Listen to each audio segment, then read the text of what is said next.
Donc sur ce parcours de cross, vous allez me voir franchir un double de chapeau de gendarme.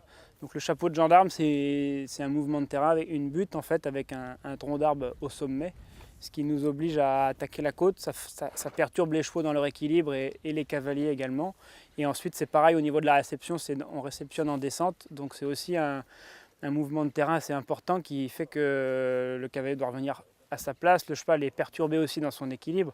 Donc, et là, sur ce parcours, il y a une combinaison avec 2 chapeaux de gendarme à suivre, où il y a 4 ou 5 foulées en fonction de l'amplitude du cheval et du rythme dans lequel on va l'aborder. Mais c'est vraiment un travail aussi de gymnastique pour le cheval et pour le cavalier, surtout au niveau de l'équilibre.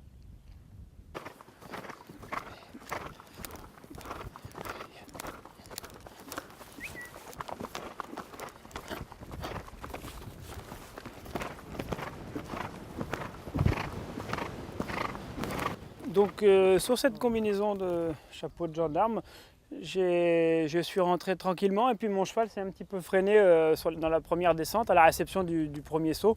Donc du coup je l'ai gardé en équilibre, j'ai pris mon temps et j'ai fait 5 foulées, c'était un choix entre 4 et 5. J'ai préféré faire 5 foulées et puis être assez près du deuxième parce que sur ce genre de profil, l'idéal c'est de les placer près pour qu'ils puissent s'enrouler et ça secoue un petit peu moins à la réception. Si on part d'assez loin et qu'on est à mi-pente, du coup on va atterrir un peu plus loin dans la descente derrière aussi, ça peut nous créer des problèmes à la réception.